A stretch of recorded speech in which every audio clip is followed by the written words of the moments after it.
नमस्कार, आप सभी का हमारे YouTube चैनल में हार्दिक स्वागत है। महान भारतीयों के ऊपर जो हमने एक सीरीज की शुरुआत की थी, उसी श्रृंखला में अगले वीडियो के साथ हम उपस्थित हैं और इसके तहत हम जिस महान शख्सियत की जीवनी पढ़ेंगे उनका नाम है आचार्य बीरबल साहनी। तो आइए शुरू करते हैं। आचार्य बीरबल साहनी एक सर्वतोमुखी प्रतिभाशाली विश्वविख्यात वैज्ञानिक थे। विज्ञानाचार्य जगदीश चंद्र बसु के अतिरिक्त जिन भारतीय वैज्ञानिकों ने वनस्पति विज्ञान संबंधित अनुसंधान कार्य से अंतर्राष्ट्रीय ख्याति प्राप्त की है, उनमें बीरबल साहनी का नाम अग्रगण्य है। आप एक महान वैज्ञानिक होने के साथ साथ सच्चे देशभक्त भी थे। आचार्य साहनी का जन्म 14 नवंबर 1891 को पंजाब के भेड़ा नामक ग्राम में हुआ था।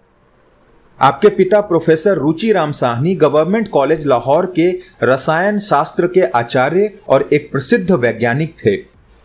आपकी माता श्रीमती ईश्वरी देवी अपने शील और सुंदर स्वभाव के लिए प्रसिद्ध थीं। सुयोग्य माता पिता के सुयोग्य पुत्र होने के नाते बीरबल साहनी का विश्वविख्यात वैज्ञानिक होना स्वाभाविक ही है। अपनी प्रारंभिक शिक्षा लाहौर के सेंट्रल स्कूल और गवर्नमेंट कॉलेज में समाप्त करने के पश्चात 1911 में आप कैम्ब्रिज के इमैनुअल कॉलेज में पढ़ने के लिए विलायत गए। वहां पहुंचने के कुछ समय पश्चात ही प्रथम विश्व युद्ध प्रारंभ हो जाने के कारण 1919 तक वहीं रहे। आरंभ से ही साहनी बड़े सत्यवादी, निर्भीक और न्यायप्रिय थे। अपनी योग्यता और सत्यप्रियता से आपने विश्वविद्यालय के अधिकारियों को मुग्ध कर लिया।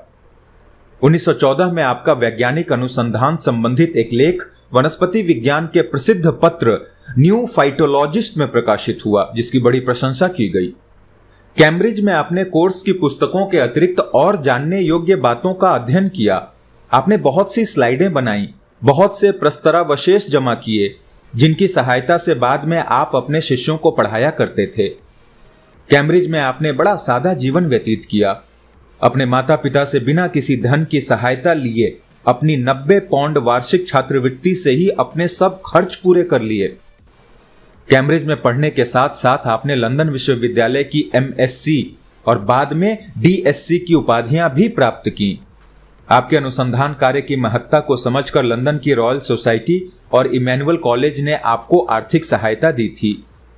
इस प्रकार यूरोप और ब्रिटेन के प्रायः सभी बड़े बड़े वनस्पति विज्ञान वेताओं से आपका निकट संबंध हो गया था। लंदन से DSc की उपाधि लेकर श्री साहनी 1919 में भारत लौटे और हिंदू विश्वविद्यालय काशी में वनस्पति विज्ञान के आचार्य नियुक्त किए गए। परंतु तत्कालीन साइंस कॉलेज के प्रिंसिपल से कुछ अनबन हो जाने के कारण आपने 1920 में बनारस विश्वविद्यालय से त्यागपत्र दे दिया और लाहौर गवर्नमेंट कॉलेज में उसी पद पर नियुक्त किए गए। 1922 में लखनऊ विश्वविद्यालय के स्थापित हो जाने पर आप वहां वनस्पति विज्ञान के आचार्य नियुक्त किए गए और अंतिम दिन तक उसी पद की शोभा को बढ़ाते रहे।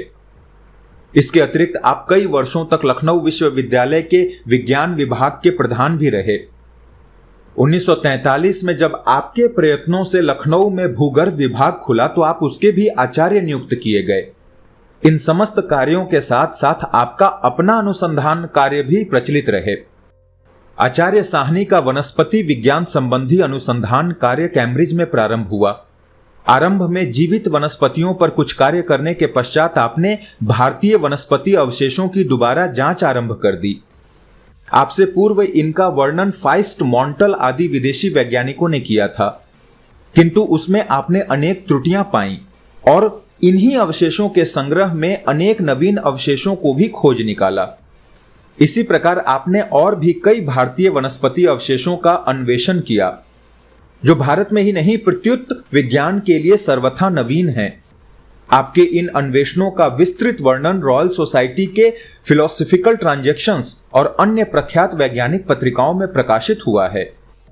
अपने लेखों में आपने पुरातन वनस्पति अवशेषों का ही वर्णन नहीं किया, वरन इनके आधार पर उनके कुल संबंध, वनस्पति जगत के विकास तथा तत्कालीन भूगोल और जलवायु के विषय में अत्यंत सुंदर और विश्वसनीय मौलिक गवेषणाएं की हैं।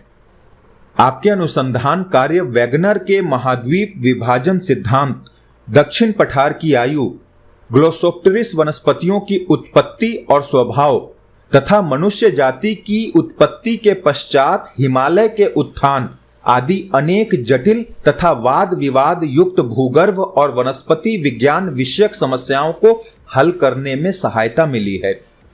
आचार्य साहनी का अनुसंधान कार्य वनस्पति और भूगर्भ विभाग तक ही सीमित नहीं है। आपने पुरातत्व संबंधित भी अनेक अन्वेषण किए हैं। एक बार रोहतक के पास यमुना की उपत्यका का भ्रमण करते समय आपको खोखरा कोट नामक स्थान पर कुछ टूटे हुए मिट्टी के टप्पे मिले, जिनमें सिक्कों के चिन्ह अंकित थे।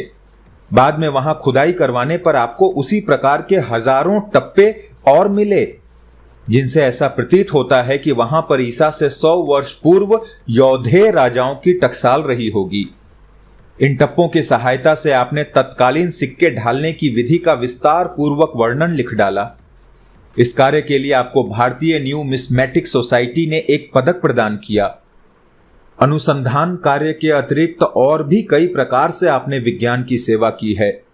पूरा वनस्पति विज्ञान मंदिर के अतिरिक्त आपने भारतीय वनस्पति विज्ञान परिषद, अखिल भारतीय विज्ञान कांग्रेस, भारतीय वैज्ञानिक एकेडमी, राष्ट्रीय वैज्ञानिक एकेडमी, राष्ट्रीय विज्ञान मंदिर और करंट साइंस की स्थापना और संचालन में विशेष भाग लिया है। विज्ञान की इन बहिर्मुखी सेवाओं के उपहार स्वरूप अनेक विदेशी तथा स्वदेशी वैज्ञानिक संस्थाओं ने आपको सब प्रकार से सम्मानित किया। सन 1929 में कैम्ब्रिज विश्वविद्यालय ने आपको SCD की उपाधि प्रदान की। इस उपाधि के पाने वाले आप प्रथम भारतीय हैं। 1936 में आप लंदन की रॉयल सोसाइटी के फेलो मनोनीत हुए। अखिल भारतीय विज्ञान कांग्रेस के आप 1921 तथा 1938 में वनस्पति विभाग के अध्यक्ष रह चुके हैं। 1926 में भूगर्भ विभाग के अध्यक्ष और 1940 में प्रधानाध्यापक रह चुके हैं। आप अनेक अंतर्राष्ट्रीय वैज्ञानिक सभाओं में भारत के प्रतिनिधि के रूप में सम्मिलित हुए। 2 अंतर्राष्ट्रीय वनस्पति विज्ञान कांग्रेसों के उपसभापति रह चुके हैं। अभी हाल ही में स्वीडन में होने वाली आगामी अंतर्राष्ट्रीय वनस्पति विज्ञान कांग्रेस के सभापति निर्वाचित हुए थे। एक प्रसिद्ध वैज्ञानिक होने के साथ ही साथ आप सच्चे देशभक्त भी थे। स्वदेशी और खद्दर के तो आप बहुत पहले से ही प्रेमी थे। स्वच्छ सफेद खद्दर की अचकन, चूड़ीदार पायजामा, गांधी टोपी, लाल पंजाबी जूता पहने हुए आप अपने सुंदर रूप और स्वभाव से सबको मुग्ध और प्रभावित कर लेते थे। 1922 में जब वेल्स के युवराज लखनऊ विश्वविद्यालय में पधारे थे तो आपने उनका बहिष्कार किया था। कांग्रेस के पहले आंदोलन के समय आपने उसमें भाग लेने का निश्चय किया, परंतु बाद में विज्ञान द्वारा ही देश सेवा करना अपने लिए यथेष्ट समझा। देश के स्वतंत्रता आंदोलन के साथ सदैव आपकी सहानुभूति बनी रही। स्वदेशी के साथ आपका राष्ट्रभाषा हिंदी और उसमें विज्ञान की शिक्षा के भी आप बहुत प्रेमी थे। सर्वतोमुखी प्रतिभा वाले इस विश्वविख्यात देशभक्त वैज्ञानिक पर आज समस्त राष्ट्र को गर्व है। ऐसे ही देशभक्त वैज्ञानिकों द्वारा देश की उन्नति का मार्ग प्रशस्त होगा, ऐसी हमारी धारणा है। धन्यवाद। देखिए, इन महान आत्माओं की जीवनी को पढ़ के पता चलता है कि इस देश में, हमारी संस्कृति में, लाखों वर्षों से जो हमारी संस्कृति है उस पे आप कितना भी आक्षेप कर लीजिए, लेकिन ये जो महान विभूतियां पैदा हुई हैं, कुछ न कुछ तो बात है। जो इतनी महान विभूतियां इस धरती से पैदा हुई हैं, जिन्हें चुरा चुरा कर, कॉपी करके वेस्ट बहुत आगे निकल गया, लेकिन इन चीज़ों को पढ़ के पता चलता है कि आप जैसे कहते हैं खुशबू को दबा नहीं सकते। भारत का विश्व गुरु बनना तय है और वो बन के ही रहेगा, क्योंकि ऐसी महान विभूतियों ने हमारे देश की नींव रखी। कितने दार्शनिक, कितने आध्यात्मिक टीचर्स ने, कितने तत्ववेत्ताओं ने हमारे देश का निर्माण किया है। तो ऐसे ही तो नहीं हम खत्म होंगे। चलिए, मुलाकात होगी अगले वीडियो में। जय हिंद।